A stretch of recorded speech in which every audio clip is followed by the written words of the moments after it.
Hey y'all, it's Cookman Critics. I'm here to review the 2014 movie Cesar Chavez about, Cesar Chavez himself.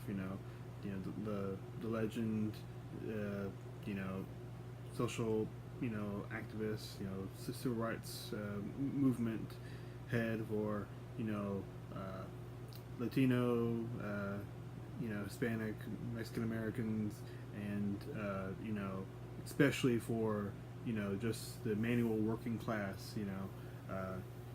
People that were either victimized or under the system of Barceros. The movie is directed by Diego Luna, actor that I really enjoy. Uh, I forgot, he was the director at all until I found out, like, oh shit, he actually did this movie. Good on you, man. Uh, you know, you might have seen him in Rogue One. He plays Cassian Andor in that movie. He was also in the movie Elysium. Uh, and he was also in Flatliners, but we really don't talk about that. Not a lot of people uh, favor that movie. But the movie stars Michael Pena as Cesar Chavez, America Ferrer as his wife Helen, Rosario Dawson as Dolores Huerta. It stars John Malkovich as this dude named Bogdanovich. He's the father, and as another actor who plays the son, and Wes Bentley plays Jerry Cohen. Now, after before I get into like what the plot really is, after I saw the movie, I was pretty floored by it.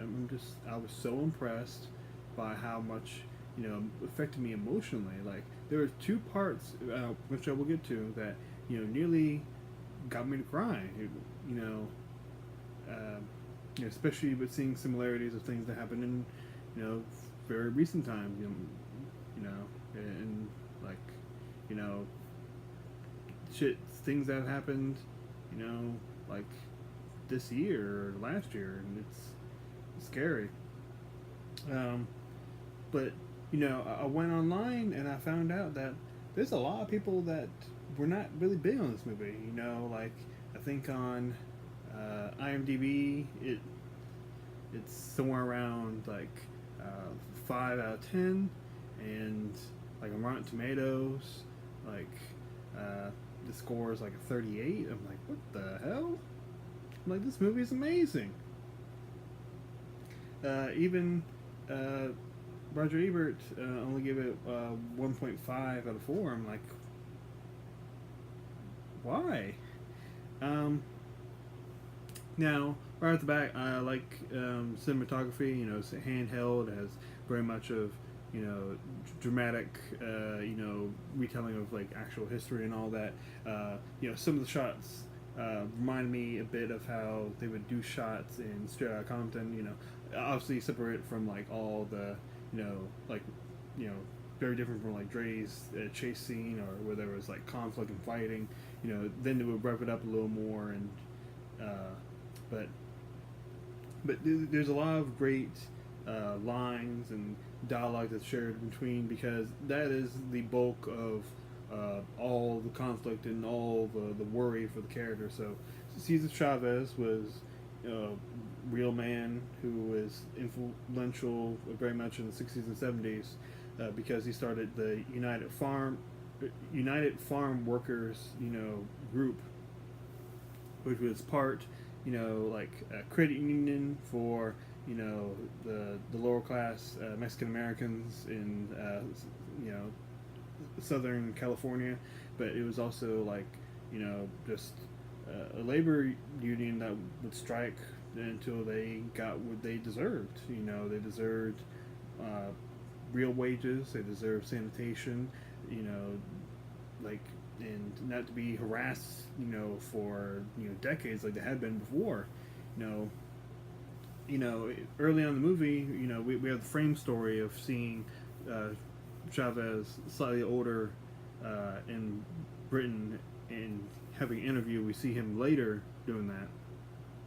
He tells the history of how United States started Barceros, like initiative, like some of it was started back in the Depression days, and then it morphed more into like a real business that companies would make money off these poor communities back in the 40s, and it just kept going on and on.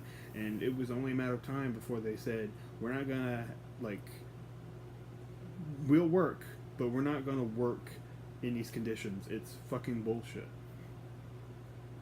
And you feel like the pain and the humbling of this community, because we see it from their perspective, and we see Chavez with his like 8 kids and his wife, and they all gotta get packed in the car, and they're very close to like their grandparents, and because major facet of like Mexican culture and Mexican American culture is the importance of how you connect with family and community,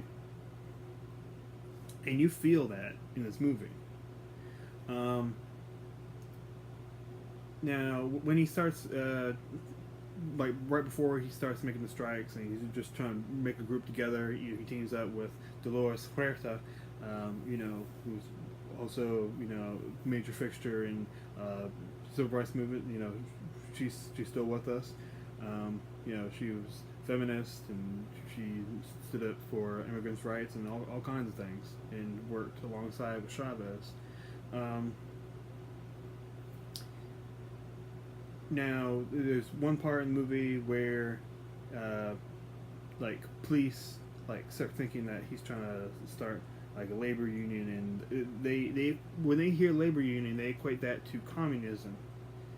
Because that's how like the Russian Revolution started, and it's just like, oh, it must be communist. And back in the 50s and 60s, America was revved up to like any drop of a hat. If they had any suggestion or any word that sounded remotely like communism, they would lose their shit. So, a very, very funny line that Chavez says when like a police officer asks, "Are you communist?" He says, "We're Catholic." How can a Catholic be a communist? Because communism is not a big fan of people subscribing to faith. That's one thing that pretty much any communist country will suppress. And they look through their shit without a warrant, and Chavez is like, that he says that he is a man of law just like anybody, because like white housewives go to like Californian police department, just like, I don't feel comfortable around them. I feel like they're up to something. I don't want to have my children around them. Just like, oh my god, that is disturbingly familiar. But he just tells the cop, I'm for the law. I'm also for the laws. I'm definitely for like the Bill of Rights. Have you read the Bill of Rights?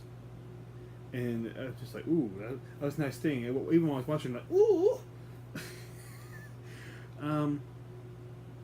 One character that keeps popping up is Chavez.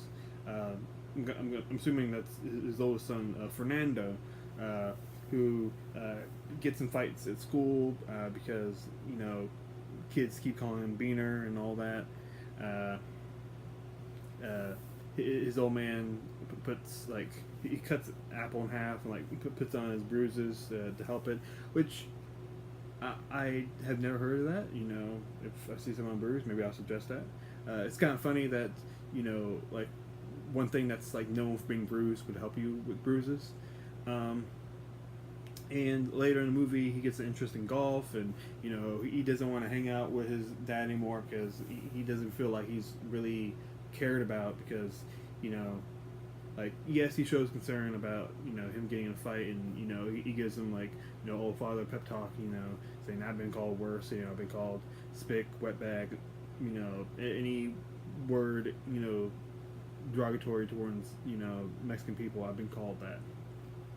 But he gets so caught up in this movement that he doesn't have time to like be father that he should be. He still is a great man, but it's so much of having all these hats to put on. He's the caregiver, he's lover, of his wife, and he's like head of this group, and he has to worry about finances. It's so many shit he has to deal with, and it feels you feel the weight of the world, like removed, by seeing him go through this. Um,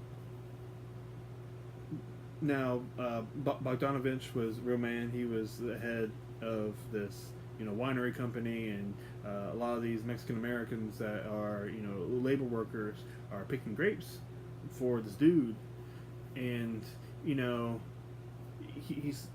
talks about how he understands their pain because he is also first generation immigrant.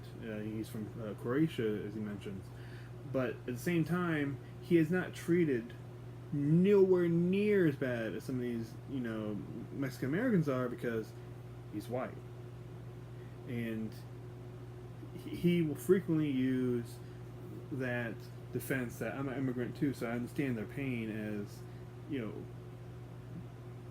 kind of like a scapegoat, that I really don't have to talk to you because I have this pain. I have this pain that I can exploit and explain. Now I'm pretty sure he did suffer some discrimination, but if we're just talking about what has happened, especially in this movie, because if he really went through the type of shit that they did, I feel like they would go into it more. Don't get me wrong, I enjoyed what I saw, but that's the impression that I got from seeing it, because now he's the rich white dude, and he's practically imperialistic.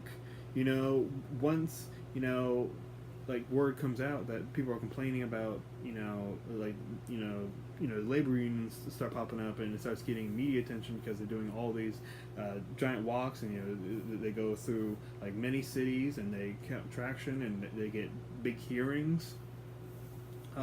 One hearing, they have Bobby Kennedy show up, and he helps defend them against the bullshit, like crack ass crackers, they're just like, oh, they're just complaining and they suck, and they clearly have a communist plot. Bobby Kennedy comes in, he's like, so you're gonna arrest people for doing nothing? Oh, let's move on, bitch.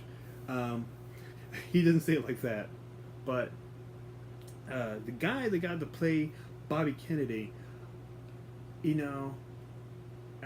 after I saw this movie, I was just thinking, like, that seems very impressive. I'm like, I have to see like an interview. I saw an interview. I'm like, oh my god, this dude, this actor is off the chain with this. His impression and his movements. He becomes this. Bobby Kennedy himself. And, if they want to do a movie about Bobby Kennedy, get this fucking dude, because he is the best. Just like short, representation of real person, that I've seen in like many movies. But he knocks out the park. Just speaking about performances, I did like America Ferrera's Helen Chavez. She has pretty good lines, and in the movie she yells out "Juega," which is Spanish for strike, and she gets apprehended, put in jail briefly. Other Mexican American workers like show their support, and they say that too. They try to make like a summons saying that you can't say that word. If you say that word, we can arrest you. But all that type of bullshit. Now, the things that almost got me to cry, because they bring so much of things that I've seen recently in American history.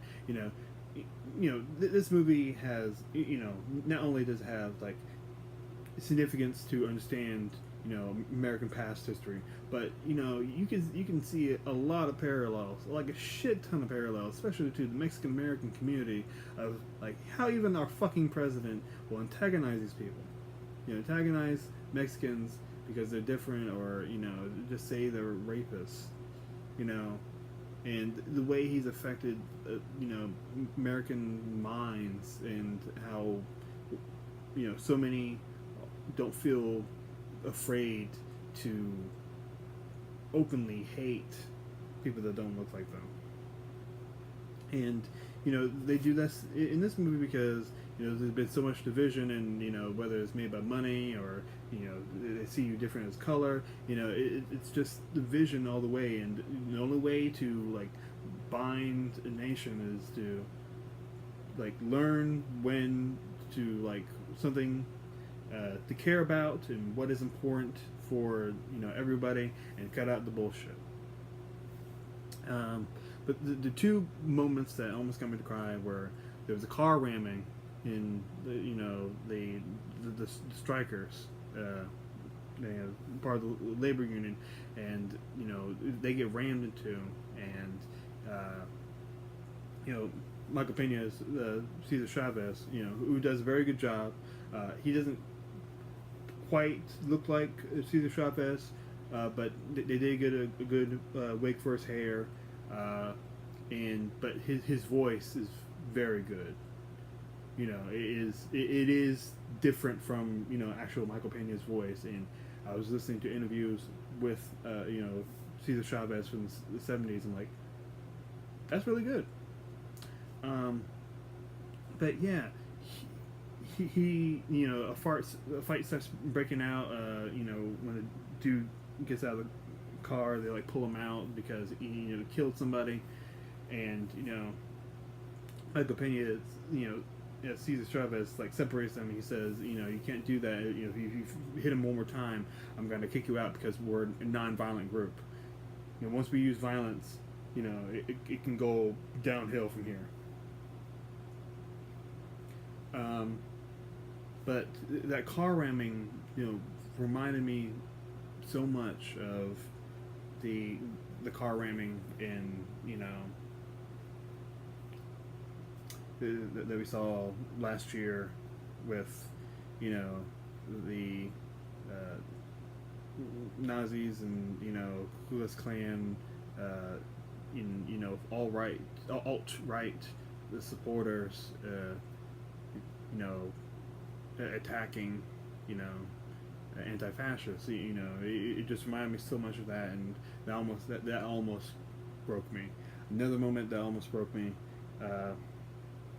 was when Nixon in this movie he starts becoming president, and he further initiates the oppressive forces, National Guard and police, to go against the UFW and Cesar Chavez, and they have the Delano grape strike.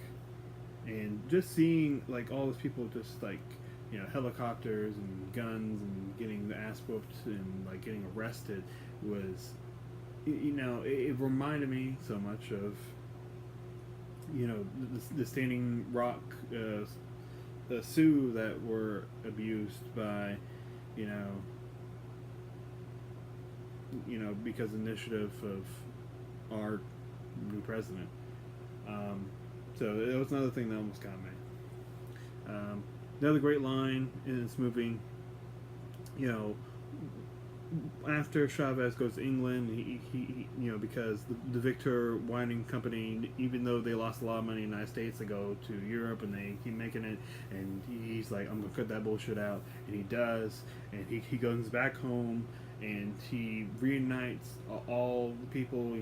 He gets signatures in from the Cracker House Crackers, the middleman, and himself, and he gets the money and support that these workers deserve, and just in general, like migrant and immigrant and Mexican Americans deserve as human beings, and many of them deserve as American citizens. and then it starts ending with him saying "see, say, puede," which is like very similar to yes we can. But yeah, this movie is emotional. It's pretty damn amazing, and this movie deserves a fucking A. It's great. It's so many impressive emotional moments. There's only a few like scenes that I'm like, yeah, that could have been done a little different. I love the scene where he goes like a hunger strike, 25 days, and he just starts going crazy in his bed and shit, and he's not communicating with anybody. And when we see him come out, and he meets with like religious leaders, and you just see him like all slumped up, and his eyes are like gray. He's just deathly pale, and the way he plays it, the way Michael Pena plays it, I'm just like, oh my god. Ooh. So it's part of the as part of the Krypton Critics, I love you.